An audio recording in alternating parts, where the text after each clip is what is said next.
Hello, everybody. This is John and William Hoppe. You're listening to the Wrestling Fans Incite. We're here with our co-host as well, Bryan the Hype Ballard. How are you, buddy? Good, guys. WrestleMania season is finally kicked in. It Yes, felt like it was stalling for a little bit, like a car starting up, and then all of a sudden, boom. So I'm excited to talk. that's right. And for anyone who has not yet gone to watch Elimination Chamber, probably don't want to listen to this show right now. You better get your ass on Peacock and then come to us afterward. But we're going to get right to it. Last night was the Elimination Chamber event, which furthers the road for the road to WrestleMania. Usually starts off with the Royal Rumble, but I kind of feel like after watching this event last night, Bryan, this definitely really got the road to WrestleMania kick started.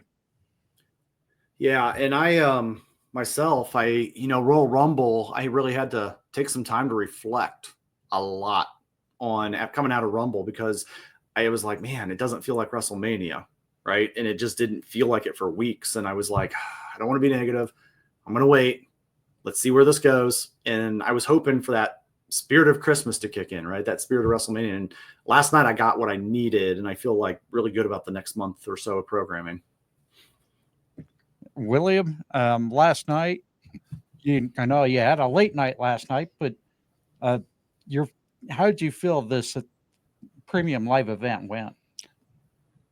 This by far has been my favorite elimination chamber that has ever taken place. That's just my opinion about it. Everything about it was entertaining. I was really pleasantly surprised with how many surprises they Yes, threw in there. And it just played well. and to that point, lots of development in the storylines that we've been writing on for the last few months here Yeah. has now come to light. And I think some of it, there's one particular one that is still developing because I think we're going to get a twofold on it. We'll discuss that a little more as we get to the first match, but even Stampede, Davey on in our group chat even mentioned three of the four matches, which I actually have to agree were pretty lit for the premium live event. And even though sometimes the premium live events can drag on just a little promo heavy, I feel WWE actually did a really great job with not oversaturating the storytelling, but also have the well balanced in telling of the matches as well. Um, Bryan, I know as a presentation person yourself, you can definitely appreciate what WWE did on this event. Yeah, it was nice because they realizing it now compared to Rumble. Rumble, they already know that people are going to watch, right? You're going to get the casuals watching. Elimination Chamber hasn't always been must see TV, right? And last night they made it must see TV, right? They knew we would watch. They knew the people that are there all year round will watch. But those casual people, I had a gentleman today, it's a friend of mine, and I said, hey, did you catch it last night? Because you should. And he usually comes around for Mania season, right? And he goes, actually, I did, because he's seen people talking about it and he went and watched it. So I was like, right there is proof that they had it well laid out. And I think back to last year's Elimination Chamber, and I have a hard time remembering anything important from that event. And there was a lot of importance last night in this event. And going back the last few years, the Elimination Chamber kind of seemed lost in the fold, and I think Triple H and Dwayne the Rock Johnson did a really awesome job choreographing, making the Elimination Chamber now the important factor of going on with the road to WrestleMania. And really, this was something WWE really needed to revive because, as I mentioned, the last few years, I could have skipped Elimination Chamber because it was either too predictable. They set it up as a filler show in between. Right. Yes. It was way too predictable and there was just no sense to watch it. And as our good friend Ted the Hillbilly Hill would say, hell, you could just go watch the pre-show before WrestleMania to catch up. There was no sense to really watching the stuff beforehand. But this, if you weren't paying attention, this is the time to definitely watch it beforehand. And a lot's going to unfold here.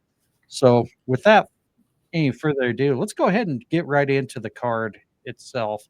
And we're going to just start off with, sorry, I've got my notes going. We had the women's elimination chamber match starting off, and before things really could take off, as you see scrolling there at the bottom, Jade Cargill makes a return to get revenge on her alleged attacker. She went straight to Naomi. She made it look like she was going to go toward Liv Morgan, but no, she slides shifts from Morgan right diagonally to Naomi and just beats the crap out of her. And this kind of makes me really wonder, with the way you saw Bianca Belair reacting emotionally to the attack from Jade. It kind of makes me wonder, okay, now Bianca's kind of feeling bad. Naomi's getting attacked, but in some ways, I kind of almost feel like maybe Bianca was really the one who attacked Jade. And, I don't know. I'm kind of conflicted. I think that's somehow going to play into the WrestleMania part, but this would definitely make Bianca look like the heel going up against a very fan favorite of Rhea Ripley or even possibly Io Sky. But why don't we discuss this attack first? Bryan, let's start with you. Your reaction to Jade just coming in and annihilating Naomi. Brilliant. It was brilliant TV. They used the chamber so effectively in storytelling, right? Before the match starts, everybody's in there. One of them's locked behind a glass wall, right? And then the other one is in the ring, and that's her time to attack, right? She's not getting into a 2-on-1 situation. And all the ladies played their part so well. Liv looked very believable, like she was scared, right? And she's like, I'm innocent, right? And then all of a sudden that veer off that you mentioned to Naomi, and the fact that Bianca couldn't do anything but sit there and just literally have to watch it, right? It was like getting mauled by a tiger, and you can't help your friend or throw some meat, to distract it or anything, right? So, and I was like, wow, this is so good. And we didn't even get into the chamber match. And I was like, this is great storytelling. You mentioned the point that it now leaves the mystery open. Well, how many attackers were there? What's the motive? And I'm just like, wow, this has so many layers to it. And they told that story in about 60 seconds. And it was just so articulate and so well done. And the funny part is, when we saw the original start of this story, everybody kind of focused on that dreadful look from, well, not dreadful, but like a stone cold look reaction from Naomi. I can't remember if she was hugging Bailey or hugging Bianca at the time, but you saw that look like, oh yeah, I took the bitch out. However, you watch Naomi's reaction just before Jade started plummeting on her.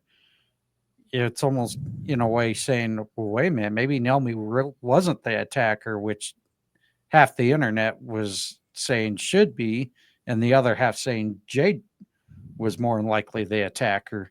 William, what's your thoughts as far as seeing those types of reactions? Which reactions? You talking about the fan reactions or? Well, mainly talent? Naomi's reaction. No, Bryan really nailed this on the head. These women did such a great job in playing this whole thing out. My two biggest takeaways from this is, one, they chose the perfect timing before the match to leave everybody's brains just wrapped. And then, I mean, obviously, this just ended up being a killer match. Like, everybody did well on this card. Yeah.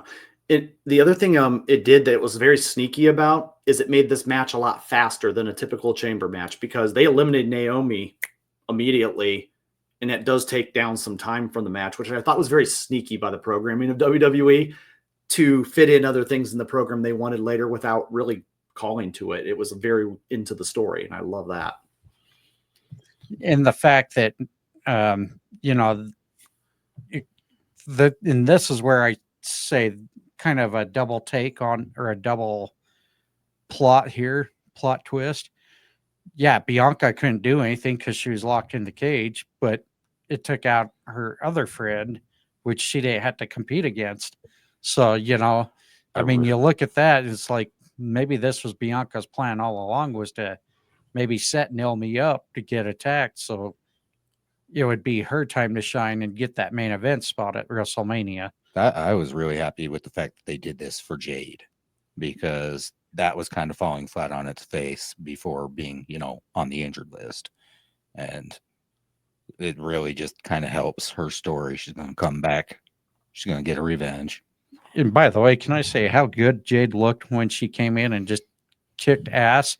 I mean, when she came in there and laid the attack on Naomi, she did a fantastic job. She moved around the ring a lot better than we've seen in the Yes. past. Yes, she definitely has worked on her craft for the in-ring performance, and we already knew she was good on the mic from her days in AEW. So I think as time grows, she's going to be one of the greatest female talent you have ever seen in the professional wrestling business. As long as she protects them knees, man. Yep. But anyways, as you also seen scrolling, Bianca Belair is the one who became victorious, defeating Liv Morgan as the final elimination in that match. As Will mentioned, all the ladies performed a hell of a performance in there. Bryan, did you have any spotlights to mention in that match? I was so into the opening with Jade, right? And then as we went through, I mean, Liv did a great job. When I was watching, I was like, Liv's Liv. She's so good, and she's evolved, and the layers have come back, and that Rhea Ripley feud really just helped made her into what she is. And she's still good even without that feud, and she's going to continue to be. But it was down to her and of course Bianca. And I feel like the right person won. And this is going to give you potentially a Rhea Ripley versus Bianca matchup. I feel like this match could end up being at Mania a multi-woman match. I feel like you could have a fatal four-way, or there could be a lot of different things weaved in with Jade and Naomi, and there's a lot going on there. So, and I actually would welcome the idea if with the women's matches, there was one of them that was one-on-one, and if there was one that was a multi-woman match, just to give it some variety in Mania.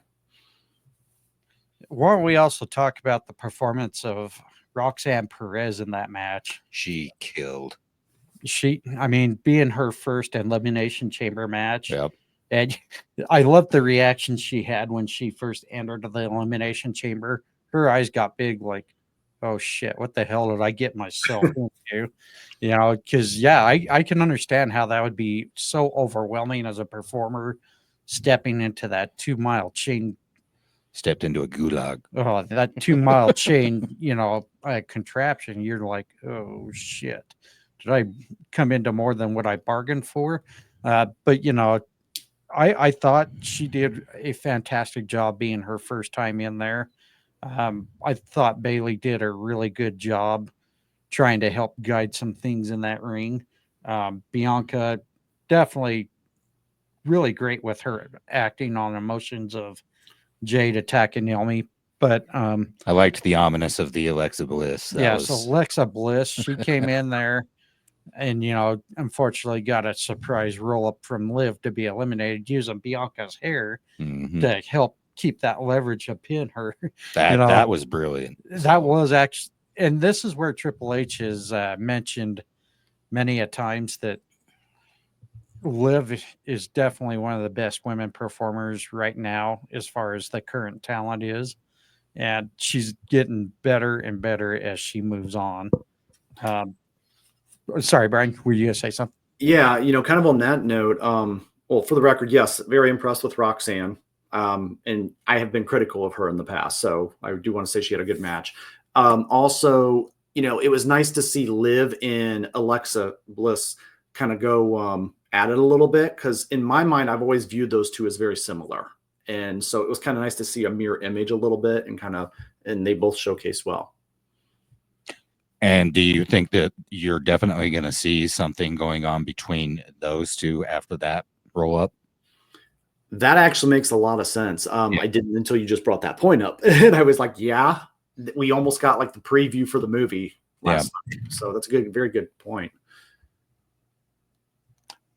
All right.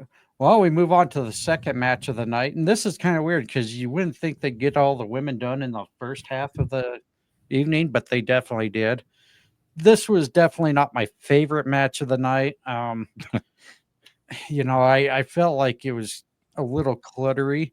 But the women's tag team match, the team of Tiffany Stratton and the Canadian native Trish Stratus defeating the team of Nia Jax and Candice LeRae. I don't think it was a bad match, but it definitely was not a great match.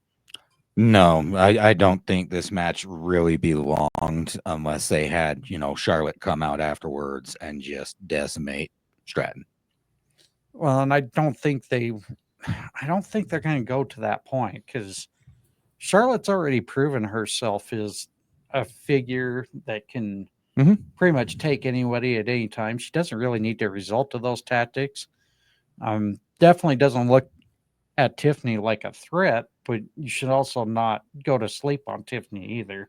No, I would actually say that Tiffany Stratton is probably the more athletic one of the two as a whole. I'm not saying that Charlotte isn't athletic. She's amazing. Oh, no. I mean, Charlotte is definitely athletic, much like her sister Megan, I'm sure. Yeah. But Brian, let's get to your thoughts on that tag team match. Yeah, I thought it was very strategic and well placed. We needed a little cool down from the chamber.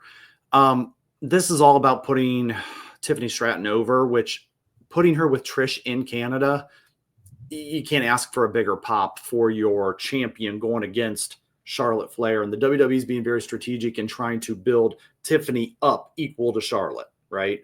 And that's, no easy task. So I do like Will's idea of, we do have a lot of TV before Mania. And so we could still see that beatdown or something. We need Charlotte to do heel type things. And I think, hey, look, I just took away your friend. Now I'm going to take your title.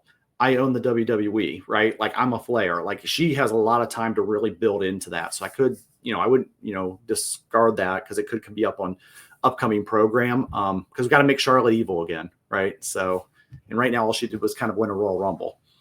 Well, yeah, and that's the thing is the fans shit on that real quick. But I kind of understand to the IWC's point, but you also have to look at the fact that okay, well, you just had Bailey, who was champ, lose to Nia.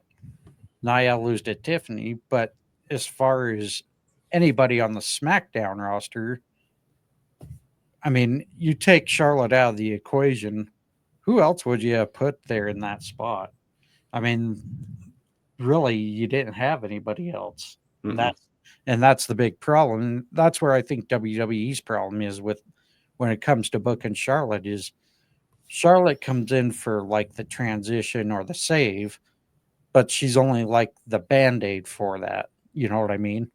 To me, I think they could definitely find better ways to have Charlotte come into these storylines and show that she's not just there to be a transparent champion, but to be there as a big storyteller. Yeah, this could be the opportunity to really build up a new star in Tiffany. She's done the work, right? She showed her work, all the way through NXT and, all the way up till now. And I'm like, yeah. And I would hope that they would let her beat Charlotte at Mania. Never know, right? But ultimately, I would hope that this would be the beginning of a nice, stardom for her. Do you have any more thoughts on that, Will? No, I'm still thinking back on the whole Alexa Bliss Liv Morgan thing. And I was thinking to myself just how great it would be for them to actually incorporate the Wyatt Six to take out Judgment Day. Yeah, that actually that would be something. That would be a cool storyline. The only problem is Judgment Day being on Raw, and yeah, they've just recently moved the Wyatt Six over to SmackDown, which yeah, I'm still a little confused on that because I think with Netflix not having to be such a restricted rated show, Mm-hmm. you would want to have them be that. Well, as long as you can watch the show. Yeah. I mean, you would think they would want to go a little more of the let them do whatever type deal. I mean, because there's lots of options there for the Wyatt Six. It's just, I don't know. First, Netflix wouldn't let me watch Raw, and then for whatever reason, DirecTV would not let me watch NXT. Oh man. I was irritated. Sounds like it's time to switch some programming there, man, or whoever you go through. But why don't we go ahead and move on to the one of the most killer matches you could ever witness. The unsanctioned match between Kevin Owens, who gets the pinfall victory over Sami Zayn. And then a little special surprise at the end. But discussing the part of the match, this one was total hardcore, unsanctioned, everything. This was everything that we had discussed last week about what it was going to be. Yeah, I mean, this one kind of told a different way of, Kevin turning on Sammy and vice versa. This one got very brutal, and I'll tell you, they didn't stop to whatever level they could go to on it. Mm-mm. No, they probably should have exercised a little more caution, but they told a story. Well, even though you would exercise the caution, I mean, that's really the moving parts of the unsanctioned match. Yes. The funny part was I watching them cover the turnbuckles with the WWE logo and the ref not wearing a WWE logo shirt. But here you send out referees in WWE logo shirt after the assigned referee was not wearing the logo. But I think WWE kind of need to think about that part a little bit. But yeah, we saw tables, chairs, hockey sticks, barbed wire covered chair. I mean, you name it, it was there. They were fighting in the crowd. There went a couple look like beer tables. So, Brian, what were your overall thoughts on it? Yeah, another well done matchup. The I got to get this out of the way. I could not help but think this was an AEW lights out match. The whole time, but I loved it. I love that they turned the lights off, right? And I love that they kind of made it feel special and different and unsanctioned. But man, that just went through my head the whole night. I was like, this is a lights out match in AEW. So I like that they started going out of the ring in the beginning and kind of went all around the arena. And then they came back to that ring and they just did the majority of the work around ringside. The little things like you mentioned, right? Like the logo not being on the shirt, and then when they sent the WWE officials out, I was like, okay, that just means they had, unplanned help that was coming out trying to, get control of this horrible situation that's happening, right? It's essentially a Tom and Jerry show going on live TV. And then, ultimately it ended kind of where we thought, where it would be just a total massacre. And they went above and beyond. I felt like they just left it all out there on the mat. And that was just a fun, entertaining, perfectly placed match again. Do you have any more to add to that, Will? No, Kevin Owens kills me with what he does as far as his acting. When he heard Randy Orton's music go, just the look he got on his face, and then he just rolled back in the ring like, all right, let's go. And it's like, shit, more work to do. He looked so tired by the end of that match.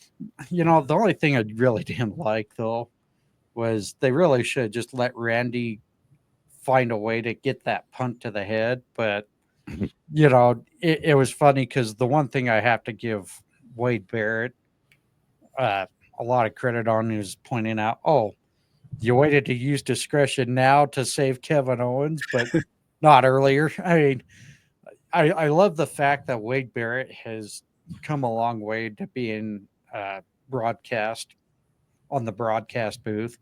I think he does a wonderful job as far as giving us more of like the storytelling than anything, and keeps it very detailed. And pointing those details out are really important every broadcast you do. I still like what Pat said. Oh, what part? He said he hit him in the side of the head with Dominic. Oh, when he hit him with the trash can. yeah. Oh, Yeah, I wow. love the way that Wade Barrett called that out. Says that was uncalled for, but it was funny. So, um, but yeah, Randy Orton makes his return, gets his revenge on Kevin Owens. Well, a little bit of his revenge, just enough to get the RKO in. But definitely, I think we've seen where this is going to go for WrestleMania. It will more than likely going to be Kevin Owens and Randy Orton. Now, whether it's going to be an anything goes or just a typical wrestling match, which I think that's more than likely what's going to happen. Um, I think we see where that story is furthering. However, Brian, we'll start with you. Do you think Sammy's really going to be around for WrestleMania, or you think he's going to be taking a break after the last couple of years? You know, they got to have him involved some way, right? I kind of had this fantasy book moment where, and I'm spitballing here, but basically where we play out the Kevin Owens RKO, Randy Orton, you know, in the upcoming weeks, and then we ultimately have a match or some kind of thing to determine who's a special guest referee for their match at Mania. AKA, then if Randy wins, he obviously would pick Sammy to be the special referee for their match, right? And then you could even draw into the, ooh, will Sammy call it straight, or will he, favor his friend or his ex-friend, against him? So I think that you could go that route and still get Sammy involved, even if he's not in a match. And he's, special guest referees tend to get involved physically sometimes anyway. So I think, that would be a fun way to include them all in this story, but it's definitely going to Randy and KO. What are you doing? I'm just looking. My eyes are messed up since I wear bifocals. Deal with it. Anyways, you're the one who has to deal with it. Yeah, kiss my ass. Anyways, wouldn't be a nice little podcast here without brothers fighting or bickering. Right. So before we go any further, I do want to say we are a Sportcoin certified podcast here. Be sure to go check out the Sportcoin.network. Go check out their website if you are into cryptocurrency. Also, we're a part of the Saged Up Network. Many people who do sports podcasts there as well. Football, baseball, hockey, wrestling, you name it, it's probably there.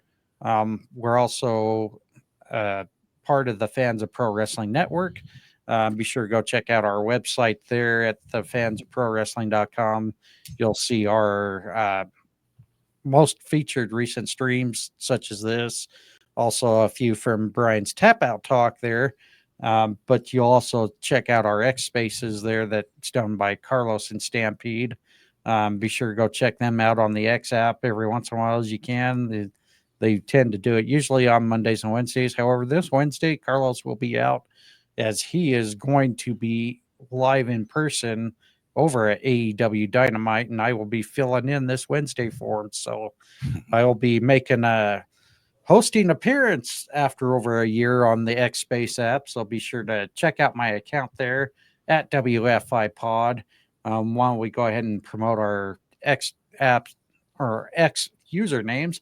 As I mentioned, I'm WFIPod, William.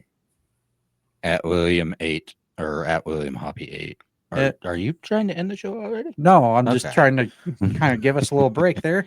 And Brian? At the Bryan Adkins. And you can also follow our network account at FOPW Network, the Fans of Pro Wrestling Network, as we try to promote as many other wrestling content out there, whether it's podcasts, YouTube, X Space. Be sure to go check us out there. Going back to the show now. Well, we get to kind of the semi-main event, the men's Elimination Chamber match. John Cena is going on to WrestleMania 41 to take on Cody Rhodes for the undisputed WWE Championship. This really blew me away. Yeah, I think last week you and I didn't even have this on the radar. And really, it didn't make sense until after. Right. And see, this is the part that kind of threw me off is I would almost think you would want this and the scene kind of being more in the middle of the show, but it actually told a pretty good story to end the show off. Yep. But I went with I went with Drew McIntyre. You went with Damian Priest. I did. And we broke this down different ways of how it could go, and it went nowhere near the direction we thought. It did not. Like I said, this was like, I think, the 5th surprise of the night. Yeah, it definitely blew us away. But seeing how Logan Paul eliminated Damian Priest, that was the one that kind of shocked us all. Because actually, the one that shocked me the most was just watching Drew McIntyre get eliminated first, and then he claymores Damian Priest. See, and I thought you were going to be dead right about it being Logan Paul to screw CM Punk. Well, yeah, because I mean, we saw it last year with Randy Orton at last year's Elimination Chamber. Yeah. It didn't turn out to repeat history, thank the Lord, because I think that would have been a boring finish. So, Yeah. But I think the most eye-opening one was watching Seth Rollins curb stomp Punk after Punk eliminated him. And Cena, this is where I think all of us should have seen the sign. Cena took advantage right after Seth curb stomp Punk, curb stomp Punk, and locked CM Punk right into that STFU. And I guess in a way, I don't blame Cena, because for many of us who remembered when Cena won Money in the Bank and he cashed in on Punk, it was kind of same situation, but on the opposite side, because CM Punk took advantage after Big Show's interference on knocking out John Cena, and Punk went to go take advantage of that. So in some ways, it was almost like a return favor in some way. And I wonder if some way, somehow, if Punk confronts John Cena on that, say, what the hell, man? I can almost see that being brought back up. As far as your thoughts, William? This threw me off so much. I enjoyed the men's elimination chamber, but just everything that we thought or expected was so different. Well, and this definitely showed a lot of stories being told for the road to WrestleMania. Right. But Brian, your takes? Yeah. I'll start from the entrances. Drew McIntyre in the last year has been my favorite performer when it comes to these little things he does. And when he came in and just reminded us of that CM Punk feud, right? And he just stared at him through the glass, talking to him. And I was sitting there and I was like, if I was him, I'd punch the glass right at his face. I was like, I'd do it. And then all of a sudden, boom. And I'm like, he is my new favorite. I was like, it's those little things, like, and I'm just was like, wow, that's brilliant. So, I love that piece. And then I loved the overall match. Everybody complimented each other really well in this matchup. And I felt like we had enough variety of styles that just gelled really well. I like the stories that Seth Rollins was telling in this matchup. He connected a lot of the dots for a lot of people in this matchup. And I really kind of enjoyed that. And then of course, like you guys mentioned at the end, the infamous curb stomp. I like the fact that he brought the turnbuckle powerbomb back in this matchup. Because, that's for the longtime listeners, that's the one that ended Sting's career in WWE. And he did that to somebody else that was very detrimental too. I can't remember who the other star was. Keep me honest if you guys remember, but there was two people that was really. I want to say it was Finn Balor, because he did it to Finn Balor on the outside, if I remember right, on the covered security the rail. Okay, yeah. I think that was what I can't remember. I think that's what caused Finn's shoulder injury. Yeah, if I remember right. After that was the night Finn became the inaugural WWE Universal Champion. You're 100% on. Yeah, thank you for the reminder of that. That is, yeah. I knew it was two important factors in WWE time. So when he brought that back, I thought that was a very unique and showed us the brutality of the cage and what it can bring out in people. And then he even went to the well, and he went to the Triple H, pedigree that his old mentor taught him, right? So I thought it just brought a lot of old school champion Seth Rollins memories out in me.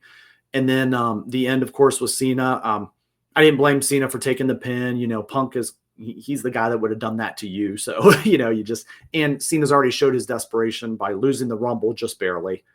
And so he's like, this is my last chance. I can't hold back, right? Which we would find out a little further, but they all told great stories. It was exciting. there was more stories to come, and this matchup was really good. I would say if you go back and watch the Elimination Chamber PLE, you only want to watch one match, watch this one, because this one in addition to the post-match stuff, because I consider that all one, even though it might have been a separate segment. But yeah. Well, why don't we go ahead and move on to that segment?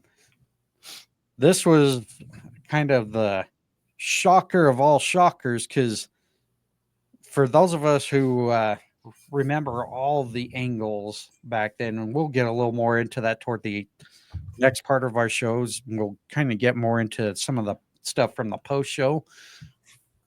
Cody Rhodes denies the Rock's request to be his champion Emphatically. And John Cena sells his soul to the Rock. Rock gives him the signal after Cena embraces him for not joining the Rock. John Cena went total Hulk Hogan on John Cena here. Gives him a low blow and attacks the shit out of him, bloodies him up. I mean, I think this made the IWC go fucking bananas. Pardon my language, but I mean, the bad part was I was at a hockey game last night, so I watched Elimination Chamber first thing this morning. Oh no! And my phone was just blowing like crazy. I'm like, what the hell is going on tonight? That's what that picture you posted was. You guys were actually there, huh? Yeah, we were actually there at the hockey game, and this feels like they kind of got one over on the fans, the WWE universe, just kind of a screw you back after the whole "we want Cody" thing. Well, it's kind of twofold. They took the wrestling fans' favorite hero. Well, they turned him. Well, the problem is, and this isn't a knock on the Roman Empire tribalism or the Roman fans, the bloodline fans, all that, because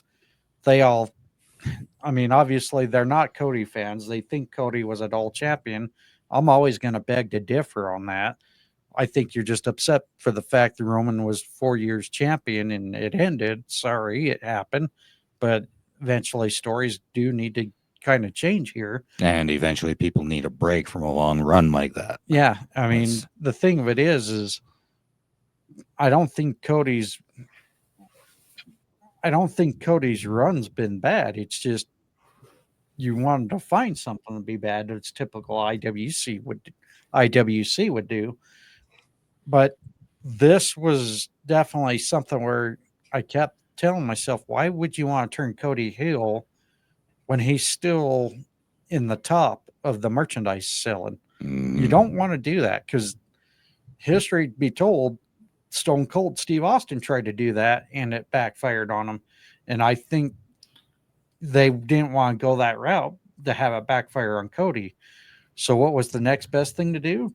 Turn Cena heel. Yeah, he's on his way out the door. So, and that's what the IWC for many years wanted, was to turn Cena heel, because everyone's going to boo him anyway. Well, he started off a heel, didn't he? No, I think he did. No, he started off as a little bit of a baby face because he went off to face Kurt Angle, and then he came in as heel as the rapper. Yeah, and then turned baby face again. But the thing of it is for years, fans always bitched him out. Turn Cena heel. And here it is. They turn heel.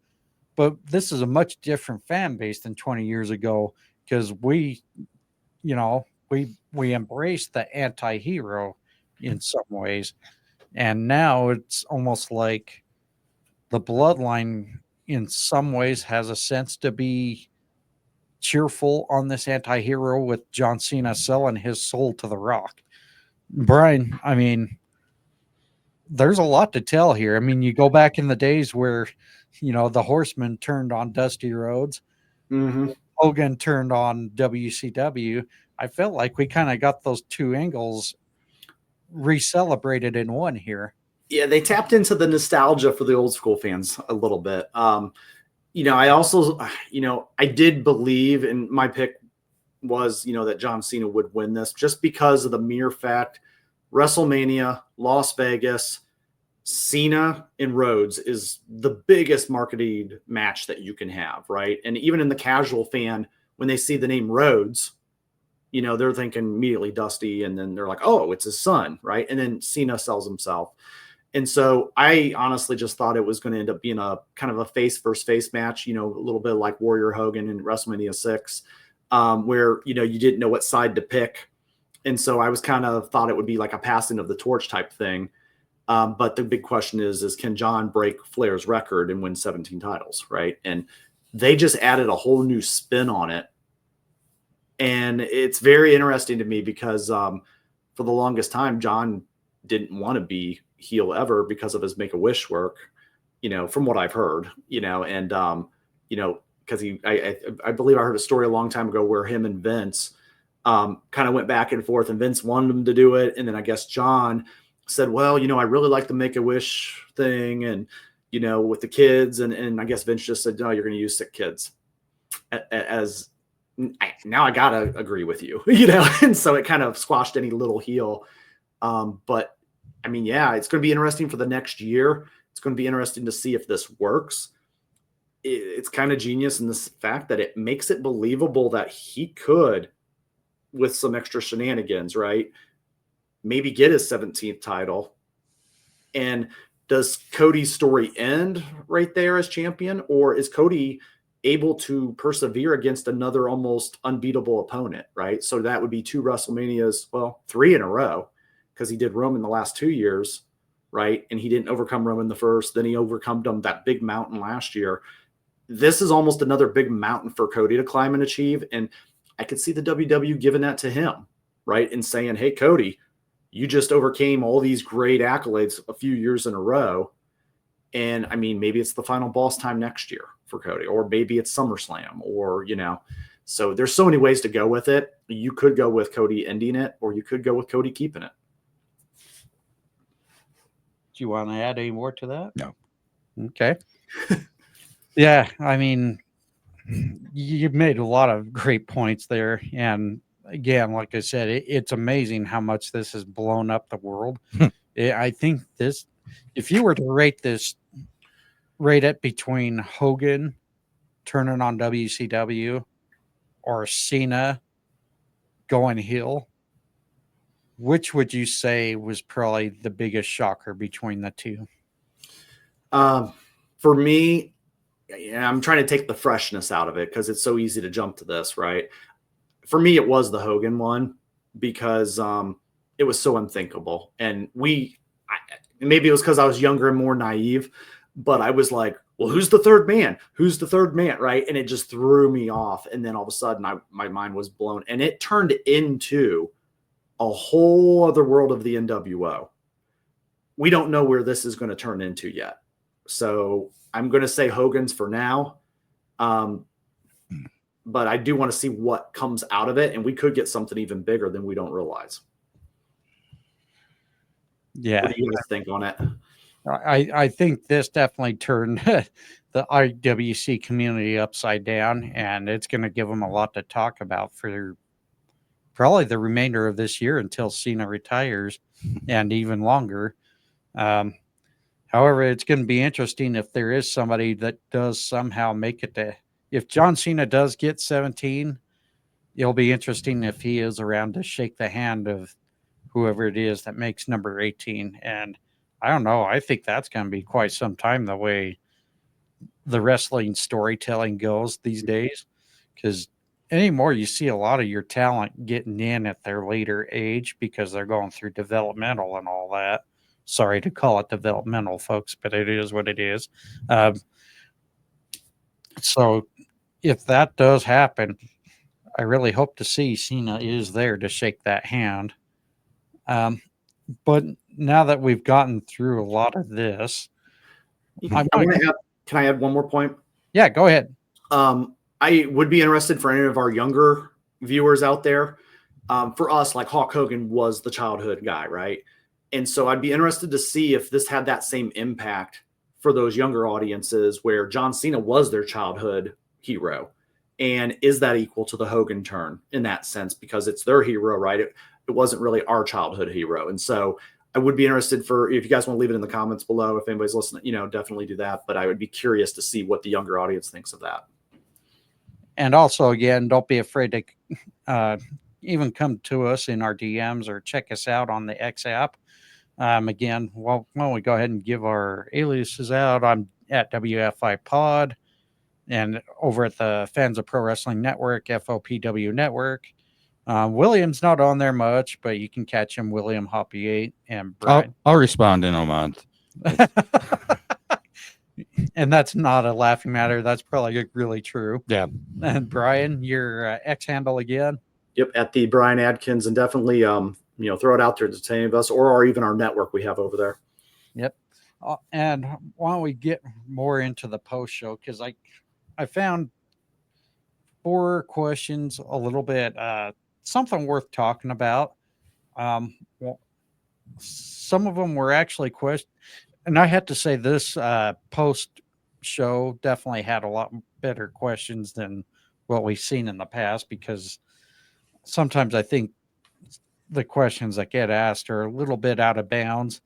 And, I know the media scrums, they always will say, well, we're just doing our jobs. Well, yeah, but to some degree, you should know they're not going to answer something. So let's move to a question they're going to answer. But I'd like to kind of start off with some of the things Triple H was asked and answered. And these may be a little bit lengthy clips. I'm sorry, but I kind of like to have the detailed answer too. They did get edited to some degree. But why don't we go to, I believe this was either the first bit or the second bit in the questioning. So let's go ahead and take a listen. Chamat Kosandu for Screen Off Script. You're all about telling stories, Triple H, and that final segment had an F-bomb from Cody, had a heel turn from Cena. It was violent, it was bloody, and it was fantastic. And it really lit a massive fuse for WrestleMania. What I'd like to know is, could you just provide some insight into what this entire creative process was like for you, the individuals involved, what was the genesis for this segment, and how you finally think that everything landed tonight? Like everything we do, I'm a really big proponent of collaboration. I want all the ideas. I want to throw them all out on the table. I want us to all look at all of them and then begin to have conversations around, like, what is the best thing? And then start to think of, okay, so out of those things, how can we tear those up and, I don't know, blow them up and go in a completely different direction that nobody will see?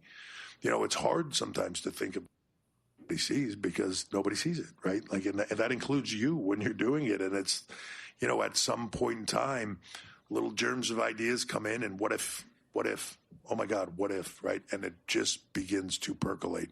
I'm fortunate in this time frame that I have some of the great minds to work with, right? Like, Dwayne and I have been working together for, I don't know, like almost 30 years in some manner, right? Like here anyways, right? And he's always been an epic storyteller. He's always been an epic guy to get outside of the box and, like, let's do something different. And how can we blow this up and change expectations? How can we make this something that no one's ever seen before? It's really easy to go like, oh, let's do that. I saw this once. Let's do this angle. Let's do that, right? That's easy. Going into uncharted waters, trying things out that's never been done before or done in a different way, things that people won't see coming. That's a lot different, and that's a lot more challenging. So you need everybody's ideas and thought processes. So it starts with a bunch of people coming up with great ideas to try to entertain our fans and lead them in a direction, and then jerk them into the other direction when they don't see it coming, if we can do that. And people are pretty savvy, right? So they're tuned into a lot of the stuff we do, and they sense things coming, and it's why we get so upset when we see spoilers and things leak. And believe me, half of the things that are spoilers and that leak are wrong, but like when you do get the ones that are out there where you're like, like it drives you nuts. the one thing about tonight that I loved, absolutely loved, is it was nowhere. Nowhere. Because nobody knew. Like, no, when I say nobody knew here, like nobody. Right before the finish of the Elimination Chamber, I had to say to the truck, everybody lay out, I have all traffic on where we go next, because nobody knew what was coming, right?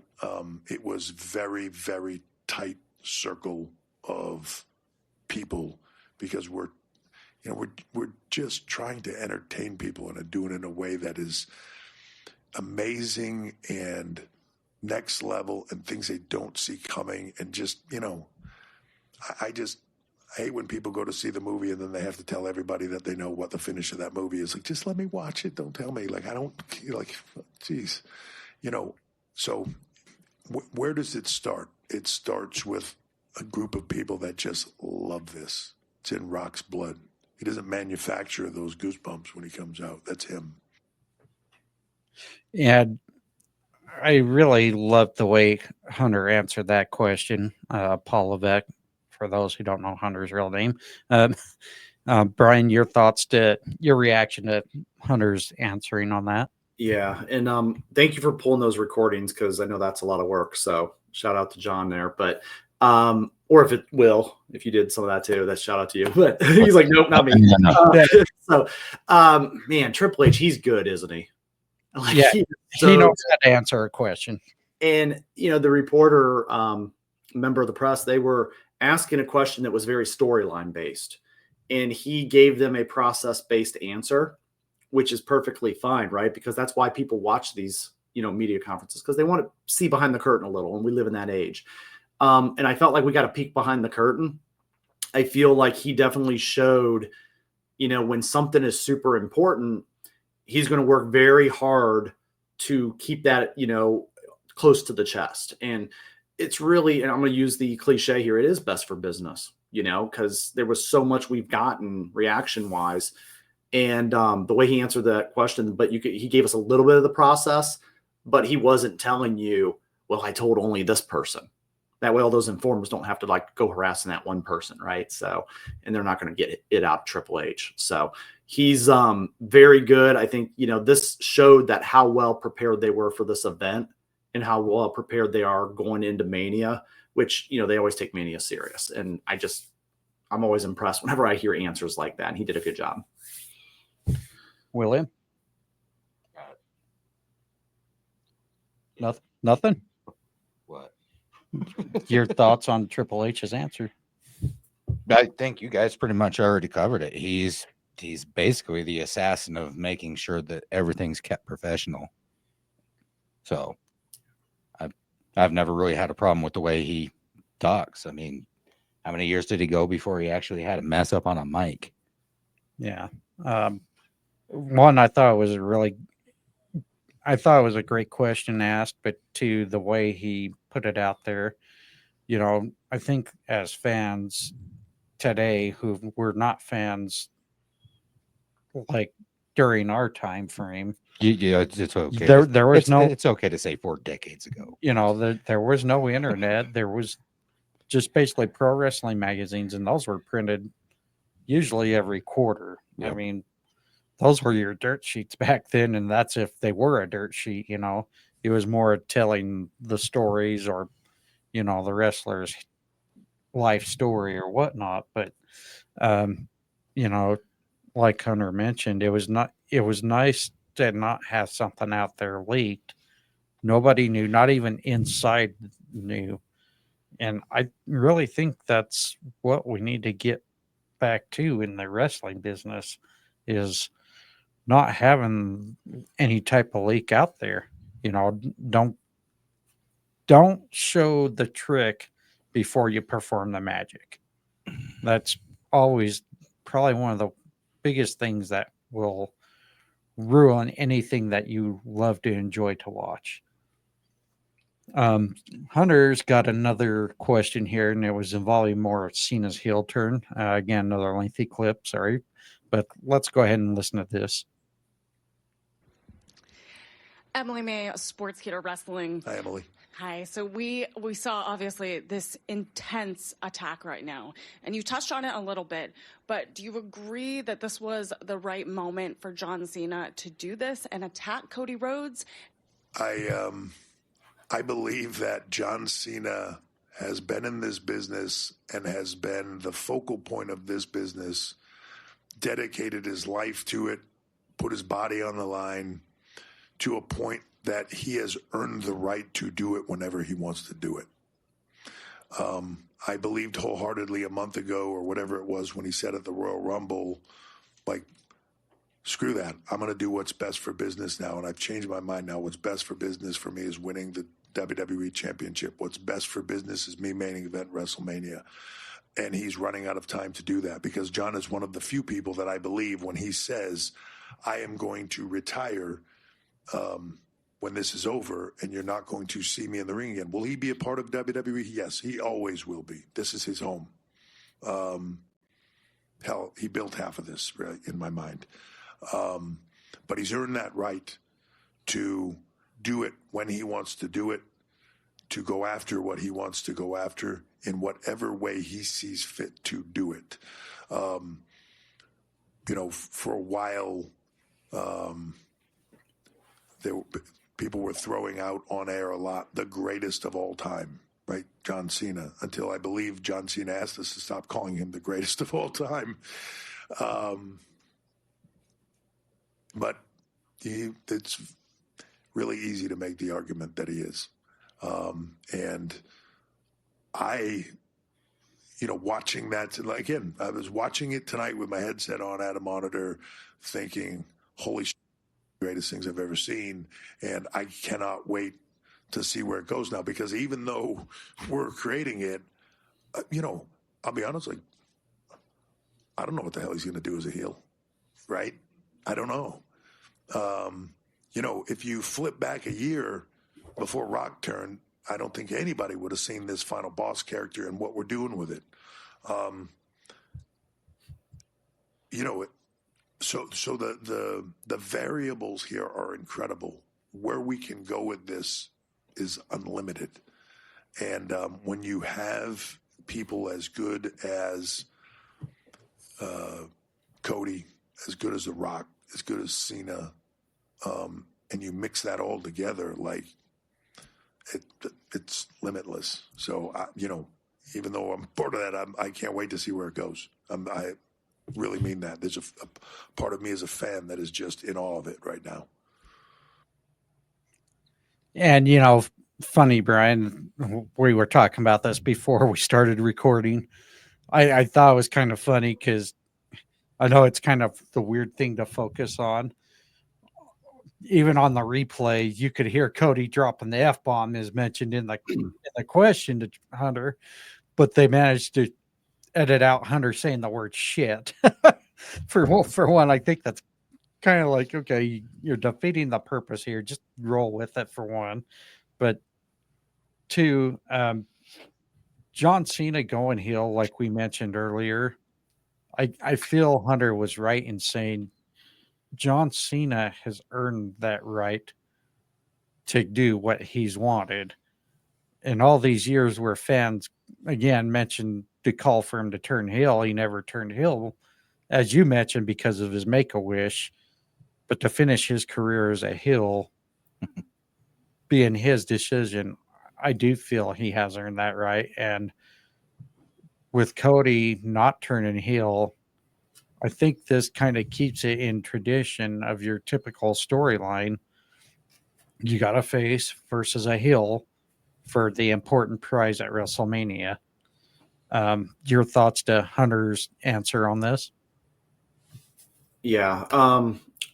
Do you guys know if that question was asked before the last question, or was it asked after? It was actually, I believe, the first question asked after Hunter or Paul. Sorry.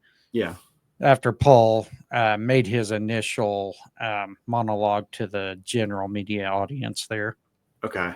Because the reason I ask is because I'm noticing the two different styles of answers he's given, right? And I might be going too into the psychology of this, but he he's playing the role of the employee in this answer, right? And not the role of Triple H, the boss. And it's interesting because I'm sitting here, his other question that we just listened to prior, he was sure to compliment The Rock 2 to 3 times.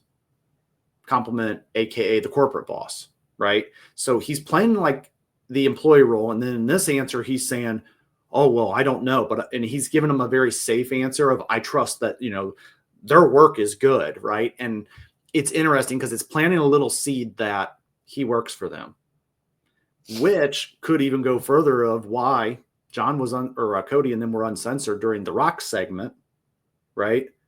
But yet Triple H was censored, right? So, and again, I might be looking too into it, but there are little psychological things that they just love to plant sometimes.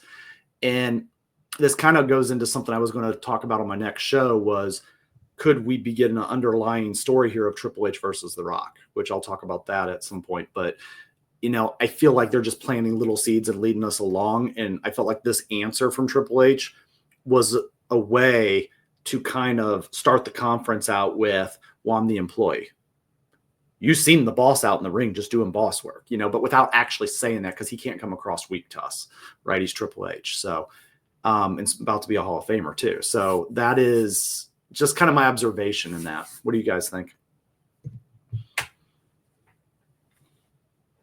You don't want to answer that? I don't really have much. Well, That's I kind of feel you're onto something there, Brian. The only thing that worries me is, Triple H had to retire due to, Yep. issues with his heart, and whether he's trying to rest himself enough, because we've seen those miracles happen, aka Bryan Danielson with the neck back when he was Daniel Bryan with WWE. Not so much the neck, but CTE issues and all that. I believe he also did have a neck issue along with that, if I remember right. But if somebody knows the real story, feel free to say, hey, you're wrong to me in my DMs. Saraya. Or even in the comments. Saraya had neck injury. We saw that, Mercedes Moné at the time wrestling as the Sasha Banks character. She landed one big kick to Saraya, and that did her in with her neck injury for quite some time, but she's managed to make a comeback to do some wrestling now in AEW. Not as much in AEW, but a little bit of some time in there. Let's also look at the fact Kurt Angle wrestled with a freaking broken neck. He had to. I love that you used frickin'. Yeah, the freaking broken neck, because Kurt Angle's not going to drop the F-bomb there. But Kurt Angle for the longest time had to retire due to neck issues, but managed to still do a little bit in WWE when he shortly became the general manager after being inducted in the Hall of Fame. I think Edge was my biggest surprise. Yeah, Edge definitely. He came back after nearly a decade-long absence from in-ring performance. Mm-hmm. I think if Hunter can get himself healthy enough to get that one last match, I do think you have something going on there, Brian.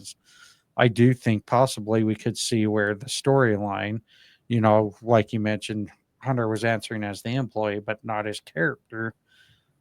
There could be something there where maybe the winner ends up running WWE. Who knows? But yeah, I can see that point to where we could see one last match between The Rock and Triple H. Well, and then to add to that point, I'm also going back last year. They planted a big seed with us at that press conference, right, where they cross paths and don't say anything about my family. And he's like, "You're lucky you retire," and he's like, "Yeah, you are lucky I'm retired." They had that little quick exchange, and I didn't think much of it. I was like, okay, they're planting a seed for something, but it's definitely not this year. Well, here we are a year later, and I'm like, man, I just feel like they're dropping little hints, and not saying it would be this year, but even down the line, he gets tired of the boss being in charge, right? So it's interesting. Do you have any final thoughts on that, Will? No. Okay. I know you like to keep your answers short and sweet, but No, I don't really watch these scrums either. So why don't we move on. In between Triple H and The Rock, Cena had some really important things to say. So why don't we check out his comments here at the post show? And here is the 16-time world champion, now Elimination Chamber winner, John Cena, as he makes his way to the press conference after that shocking moment that Triple H said 20 years from now, people are going to say, that was incredible.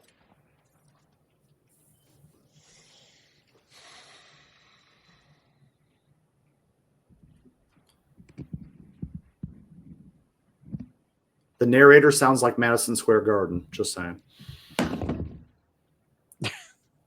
Drop and walk out.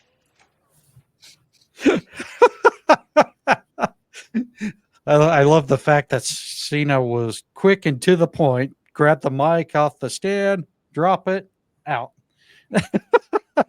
In fairness, he did have a flight to catch for those who caught some of the Rock's answers later in that media scrum. But yeah, transitioning into the heel, kind of much like what Chris Jericho did a few years ago when he had his long absence. He came back and was playing to the fans where he was getting all emotional, but never said a word and kept leaving the ring. You know, I kind of feel like this was almost similar to what Cena did. He made the heel turn, didn't have to say a word, and left.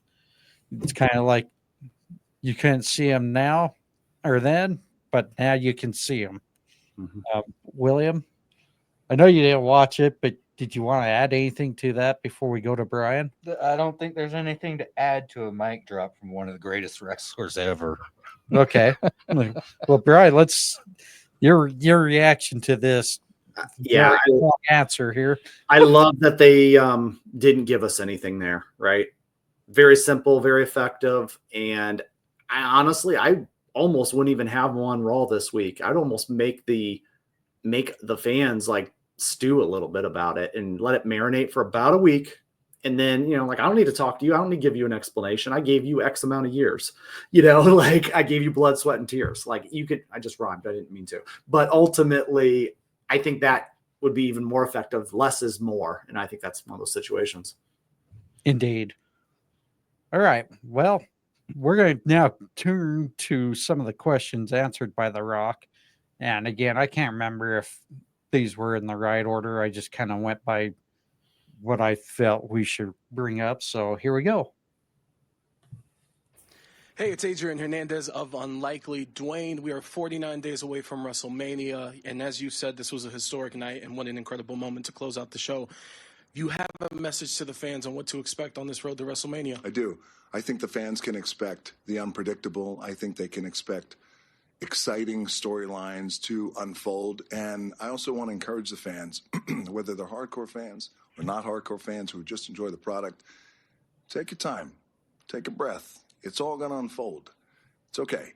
And now, by the way, not everyone's going to like everything that we present, and that's okay too. But I promise you, as Triple H was here and he was talking about blowing out. And when he and I have worked with him for a very long time and for decades and decades. And so when we get together these days today, we're constantly, so what we'll do is we'll think about, okay, we have the final boss, we have this character, we have this character, we have this character, and we have this event, and we have this storyline. Let's start with the thing that's coming up next, but then let's push ourselves to 8 months from now, 6 months from now, and let's see where we go. So the reason why I share that with you is because what we often do, and that's the fun part about Triple H and I getting together, is we'll take something and take an idea, and it sounds good. Hey, this sounds good. I think we're going to do this tonight, or let's do this at the up-and-coming PLE. And then we'll go, you know what? Blow it up, throw it away. Let's figure out something better. So I think going up and leading into WrestleMania, I think fans can expect the unexpected. I think they can expect some unpredictable moments. I think that they can expect some predictable moments because also at the same time, you do want to make sure that there's certain things that you got to do to make sure that we're satisfying the audience on a weekly basis. And there's certain moments that we all know, we got to make this happen. Let's make this happen. But we'll make this happen today because they expect it and they want it. But maybe next week we'll deliver something different. I'm excited about WrestleMania. I was excited about last year's WrestleMania. We were trying to figure out what it could be. We created that dual main event that happened over the course of 2 nights. I'm excited about every WrestleMania. This one is different. This one is unique, and I can't wait.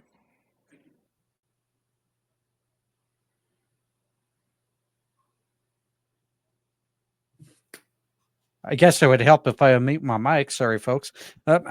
So again, like Bryan mentioned, is Paul Levesque answered his questions. It was like the employee, but not the Triple H character.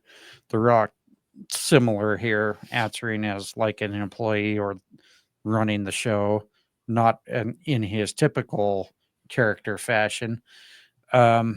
Again, I know this is probably going to make the IWC blow up because they all think there's this heat between The Rock and Hunter, which I don't think there truly ever was, but they do play it well in kayfabe.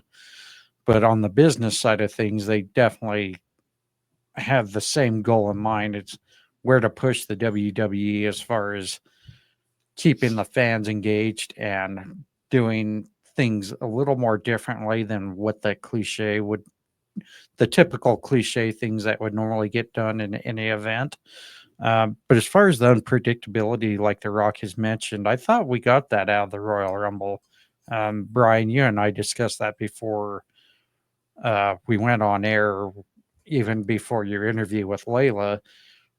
The one thing I said was this is going to be one of the most unpredictable Royal Rumbles because as far as the men's, I think we all knew the women's for sure, but the men's, we didn't. It was nowhere in our final four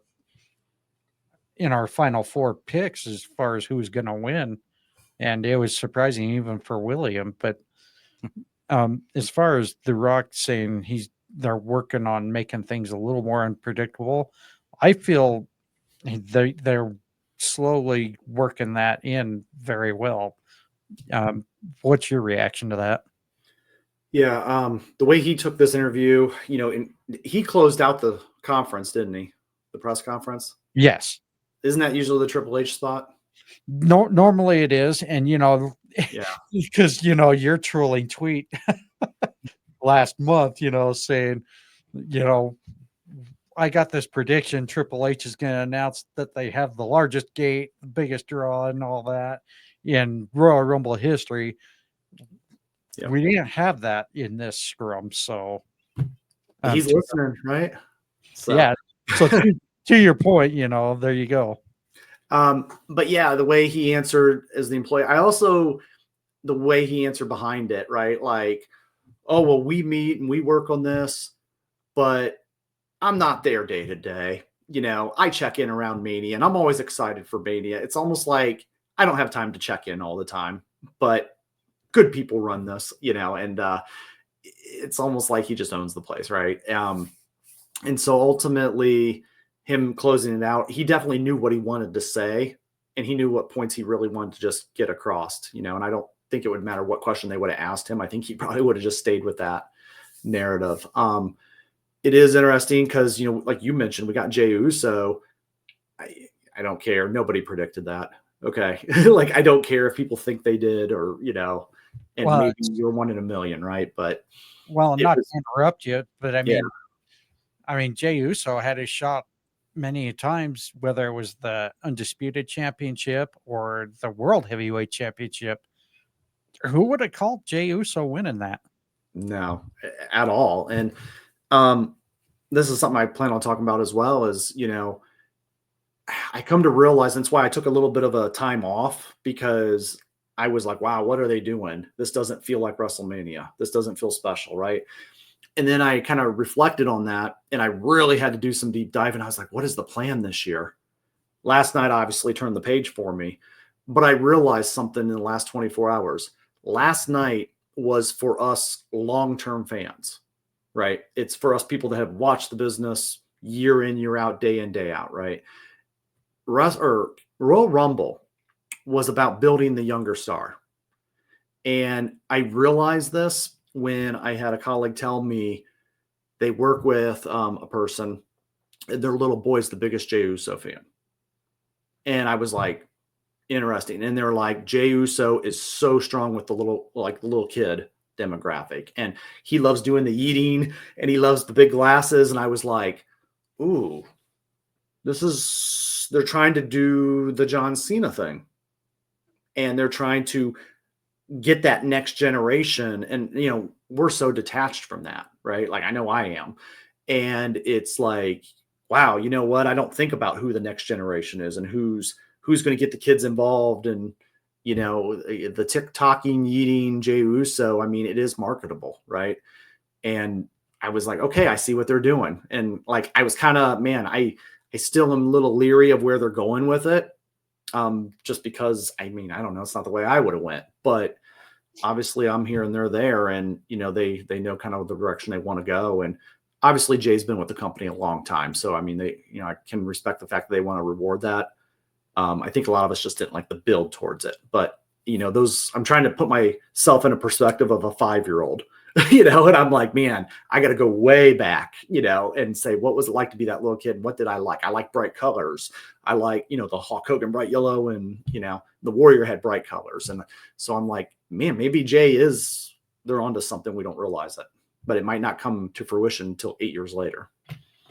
Well, and also to your point, with Jey Uso being in the company for as long as he has, and I typically don't like bringing up the negative parts, but you've seen some of the things his brothers kind of had the dark shadows on. And, I kind of feel like they're not just rewarding him, they're showing him he's earned that status of where he's at today. I know our good friend Stampede calls him the walking catchphrase. catchphrase, but I get why he says that, but I think to some point he's also has worked his way there. I just hope they don't, if they do decide to put the championship on Jay, they don't flop it. And that's going to be the hardest part right there. Is we've all mentioned before in the last 2 or 3 years, you and I have been doing podcasting or presentation, is the hardest part with giving someone a championship is how you book them. And look what they did with Bayley last year. I'm the biggest Bayley fan, and I was really disappointed at how that reign went. I'm sure she doesn't feel the same way, but for me as a fan, it kind of blew me away how they could have made that reign a little more special, and they kind of dropped the ball, in my opinion. Before we go on to the next answer of the questions here, Will, did you want to add anything to this, or are you good? I'm good. Okay. So let me ask you guys this. Would you yeet if you had a 5-year-old kid? Would you yeet with them? Oh, yeah. I was just, right. Yeah. And not to expose my friends here. I actually, and Will's met him too. We actually have a very dear friend. His name's Devin. He's special needs. But he's one of those kids that, he doesn't understand how the business works like we do, how we talk about in depth and all that. He's a loving fan. Yeah, he's a true wrestling fan that thinks all of this is pretty much real, and there's nothing wrong with that. And I'm actually gonna spoil it. There is a part of me that, or not a part of me, but there is plans for me to do kind of a different type of podcast with him, or a different show. That will be in the works here later in the year. Because he's gonna love that. Yeah, I think it's always good to kind of get the wrestling fans out there to show their fandom, and Devin is one of those kids I would love to get out there.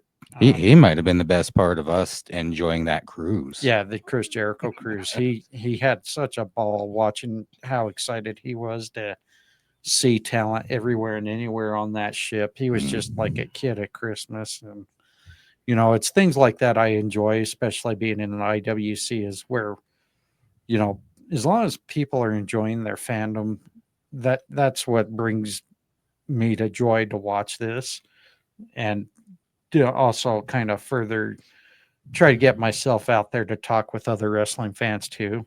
If you're enjoying this, go out there, have the time of your life. We only have one shot at life, and this is the way to enjoy it. Yeah, I killed 3 bucket list items going Yeah. on that cruise. Yeah, you went on a cruise, you got to Went meet on a the cruise, wrestlers. got to see the Dominican Republic, Yep. and made it to a Jericho cruise. Yep. All right. So without any further ado, let's go ahead and get into the last question here. This kind of in some ways ties in with Hunter, with the leaking and with leaks on the internet and all that, but it's kind of a different formed question that would kind of tie in with it, but let's go ahead and get to it. It was an amazing moment. And, we as entertainers, whether in pro wrestling or whether in film or television or whatever it is that you do, you really live for moments like that where you can hopefully create something that could be very compelling and moving for the audience and take tonight 38,000 strong here in Toronto. And what we have collectively thought about and talked about in the back before and certainly after this moment is no one knew really what was going to happen. Maybe a few called it, but for the most part, I thought the moment was incredible. And I personally love that. And I've been around the block in terms of being a pro wrestler and I grew up in this business. So I love this business. And what I felt tonight, and I've been a part of some really phenomenal professional wrestling angles. And as a kid growing up, we all have seen some amazing professional wrestling angles. I felt like tonight stood beside all of those that were the iconic angles. So it was really incredible. So I was very proud. But overall, I thought the performances by everybody across the board, all the women, all the men, they put it out there. And I'm very, very proud of them. And again, we talked about this earlier in this episode. Even the crappy match smashed it. Yeah, even the match that I didn't really thought was the best match of the night wasn't that bad. No. I do feel Trish kind of forgot a couple of spots where Tiffany had to kind of kick her and say, "Hey, you got to get that." I couldn't believe that. Yeah, I was surprised that got caught. Yeah, I mean, it just it is what it is. Unfortunately, there's times it's just an off night. But to kind of touch base on The Rock, I love the fact that you mentioned fans really need to be patient with how the story is being told. The multi angles that were reminiscent, like we mentioned before, the Horseman attack and Dusty, Hogan turning on WCW. I thought it was a good way to kind of bring those story type context back to life. But also, just let it play out and enjoy what's being out there. And that's really hard because, Bryan, in our time, there was only like 3 to 4 pay-per-views a year. Yeah. And that gave plenty of time to tell the stories, which could drag on forever, kind of much like the Hogan Earthquake storyline. People knew that drug out a year and a half. They're like the Macho Man and turning on Hulk Hogan, on a Saturday night's main event. It was like it first started at SummerSlam where they took on Ted DiBiase and Andre the Giant, where Hogan or Savage got jealous because Hogan was maybe doing some celebratory shenanigans with Miss Elizabeth. But again, to the iconic storylines The Rock has mentioned, I think they definitely played out well for the finish of the Elimination Chamber. Yeah, I want to echo, what you said. The job's a lot tougher nowadays, right? There's a lot more content, weekly content, multiple hours. It's even hard for us to keep up as fans sometimes. But ultimately, it was a good card. I mean, it was a good match to your guys' point. And, you know, I'm going to ask you guys this. I mean, if you would have asked me a year ago, oh, they're only going to do 4 matches a night on a pay-per-view or PLE card, I would have been in an uproar. And I've been like, that is the worst business. You're not giving people a lot of great value. But man, somehow I still don't know how they're going to keep doing that, but they're really giving us a lot of good value, right? And the Royal Rumble's easy to do that on because those are 2-hour-long matches, right? But they somehow, I didn't feel ever drained watching this last night. I didn't feel like it was a long stretch. And I'm like, man, they only gave us 4 matches, and I'm perfectly okay with it. And I'm weirded out by that personally. How you guys feel? 4 matches a card, is that still acceptable in the day and age? Well, and you know, back in the day, I would have said no, but we also don't know what all the fans got this entire time for the PLE that were in attendance either. As our teammate Carlos would mention, he would have a hard time dealing with it because you're spending a lot of money to go to the event, but you're not getting as much wrestling as like you would, like, say, at an independent promotion, AEW, TNA, New Japan Pro Wrestling, yada, yada, yada, yada. The list can go on. But you also have to look at the fact that WWE and AEW, it's like comparing apples to oranges. They're not the same product. You have to realize WWE, and this was mentioned by Michael Cole in an interview before, and people, it was mixed reactions because people go, well, this is wrestling. Michael Cole said, no, we haven't been pro wrestling for quite some time. And Michael Cole's right. I mean, Vince McMahon has said it too when Ted Turner called him and said, hey, I'm in the pro wrestling business. And Vince said, well, that's good, Ted. I'm not in the pro wrestling business. I'm in the sports entertainment business. Many people go, it's the same thing. Well, no, it's not. It's not. It really isn't. And it hasn't been for quite some time. Is there storytelling to matches? Yes. But WWE kind of tends to go more in depth with the storytelling than something like, you know, back in the day, Jim Crockett Promotions, WCW, and today AEW. You can't compare the product. They're not the same. Eric Bischoff will even tell you the same thing. And as much as he despises watching AEW, he'll even tell you it's not the same product. I think the problem is fans wanted the alternative. AEW became the alternative, but they were upset because it wasn't a WWE light. Well, Tony Khan didn't build the business to become a WWE light. He got in the business for pro wrestling. And I think really Tony Khan gets a lot of unnecessary hate toward him because he is an alternative in a similar industry. Is he there for cinema? No, but he's there for the pro wrestling fan.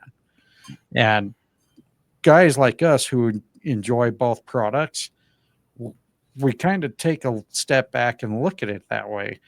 The problem is the younger generation, if they would have never handled the Monday Night Wars they would have went ballistic like they do now. But you know, the thing of it is as somebody who would be a fan of WWE if it was just a WWE fan only, I think WWE, like I mentioned before, did a really fantastic job with the Elimination Chamber. They brought it back to life, not as a filler premium live event for the between of Royal Rumble and WrestleMania. And to be honest, I went and felt like I was cheated of the programming. Sorry, Will, that was long-winded. It was definitely long-winded. We're going to go back to the question that Bryan asked. As long as the content is there and they didn't shoot themselves in the foot, then 4 matches in a PLE is fine with me. Yeah. But it's important for that content to be there. And last night, as we've discussed throughout this past hour and a half. Yeah, sorry, we're in overtime now. As we've discussed, a lot of content and context was put into this. A lot of stories began. So this had no negativity for me. It was great. Yeah, I agree with you guys. I find myself walking away saying, wow, even though I got 4 matches, I'm completely fine with what I watched. And I am a fan of sometimes shorter matches and a lot of matches, right? Because that's kind of the old school style. And I get that with AEW. Cool. Thank you guys. No, thank you. And with that being said, as we gotten into the overtime, why don't we just go ahead and start kind of getting into our final thoughts? We'll start with you, Brian. Any final thoughts now we're at the post elimination chamber and working our way toward WrestleMania? Sure. The biggest thing that I've noticed in my final thought is, the WWE delayed starting the road to WrestleMania by a lot this year. And it really wasn't Rumble, even though we all kind of are used to that. And they really waited till Elimination Chamber. And now that road is very clear. And I think they did that by design. I think, we have April 19th and 20th is WrestleMania we've seen. That's a lot of weeks, but yet it really isn't. And I think we're going to start seeing the volume turned up, and we're going to get a lot of programming with a lot of story pushing all these narratives forward. So I'm excited. I'm excited once again for WrestleMania. And William, as far as your final thoughts, if you have any thoughts as far as The Rock saying how things are unpredictable. That's not my final thought. Oh, well, I mean, okay, well, go ahead. Sorry. My only final thought is that I'm looking really forward to seeing how well they're able to pull this off. Well, again, I think that's where The Rock mentioned. I think keeping it unpredictable is going to be the biggest thing. Tell the story, but also as wrestling fans, we need to be patient when it leads up to WrestleMania here. And we've got pretty much nearly a month and a half here before we hit the 2-day event here. Yeah, that's hard to ask people to not be impatient. I mean, humans have this bad habit of instant gratification. It's TikTok, right? TikTok. Yeah. Tic-tac. Yeah. Teach me in 20 seconds or I don't want to know. Well, I'm going to go ahead and let's get into some shout outs. Bryan, did you have any shout outs you want to throw out there tonight? Just the generic shout out, thank you to everybody that supports us over on Twitter X with our spaces, with our weekly program here on Wrestling Fans Incite. So I'll kind of leave it at that for everyone. William, you have any shout outs? Just towards our listeners. Thank you. And I echo William on the listeners. Thank you for everyone who did come and catch this recording. Normally we go live, but we kind of wanted to do something a little more special this round. Plus, I've been working on my graphics, as you can kind of see here. Been spending some time trying to change some things up, get away from just keeping the same thing week to week. Also want to give a big shout out to Sage Alvarez and Saged Up Network, as we're a part of that community, as well as the Sportcoin Network. If you're into cryptocurrency, be sure to go check out his account at Sportcoin1 on the X app. He can give you some details on how to possibly join the Sportcoin group there. He's got the network going. Check out his X app again, or his X handle again, his X account, and he's got his website on there. There's lots of content from football, basketball, baseball, pro wrestling, even some things I believe that aren't even sport, some that are fantasy sport related. Also, big shout out to the DWE community, Miami the Great, the Final Boss Lady, EVP CJ, also DWE Reg.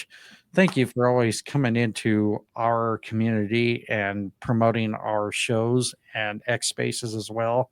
We appreciate you guys so much. And I know there's a few more members of the DWE community I've missed, but we want you to know it doesn't go unnoticed, and we'll always try to help you guys out as well.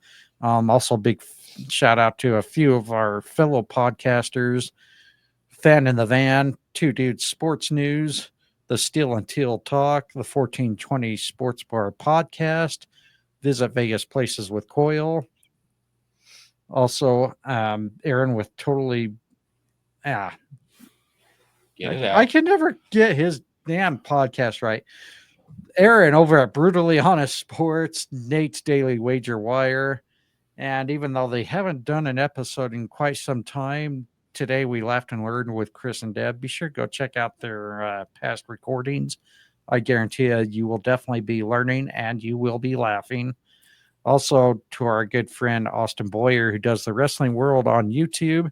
And of course, we always have to mention our great friend Ted the Hillbilly Hill. Don't make mistakes, trust Ted's takes. He does a bunch of video shorts on the YouTube. Go check him out. But also go check out his past podcast contents from The Hill Truth. And without any further ado, be sure to go check out Brian's Tap Out Talk on YouTube. Be sure to go subscribe, check out his episodes, like his episodes. Go check out us on the YouTube as well at Wrestling Fans Incite. If you can subscribe and hit that like, even rate both of our shows, Tap Out Talk and Wrestling Fans Incite, it would definitely be appreciated. We're also both on Spotify. Be sure, well, you're on Spotify, right, Brian? Yeah. Okay. Be sure to check us out on Spotify, subscribe, follow, rate us there as well. Help our algorithm out a little bit. Again, we're on the X app at WFI Pod for me and the FOPW Network for the Fans of Pro Wrestling Network. William Hoppe 8, Brian. At the Brian Adkins. And again, be sure to go check out Carlos and Stampede. Carlos C to the LOS 77, Stampede David ROBR 7174. Go check out their X Space conversations. Again, I will be filling in for Carlos this coming Wednesday post AEW Dynamite. We will be going live on the X Space at 10:15 p.m. Eastern time. Also, go check out our X community by going to the Fans of Pro Wrestling Network or even mine at WFI Pod. Be sure to join our community as we try to keep nothing but wrestling related post in there. We also have a group chat on the X app. Be sure to just get with me, Carlos, Brian, or Stampede on how to join. And that's going to wrap it up for this week for the Wrestling Fans Incite. Brian, I appreciate you, my brother. Thank you for coming and joining us on this special episode. William, as always, when you come, even though the energy level, I feel it in spirit. I know one day you'll crank it up to a 10. I kind of doubt it. I'm a reserved person. So I want you to come in with a bunch of Red Bulls and just be like, "What's up, guys?" No. Mojo Raleigh. That's right. That's right. Stay hyped. We don't get hyped. We stay hyped. But anyways, that's it. I'll see you all on Wednesday on the X app. And again, next week, Brian, looking forward to your next presentation for this PLE. So have fun, wrestling fans. We'll catch you later.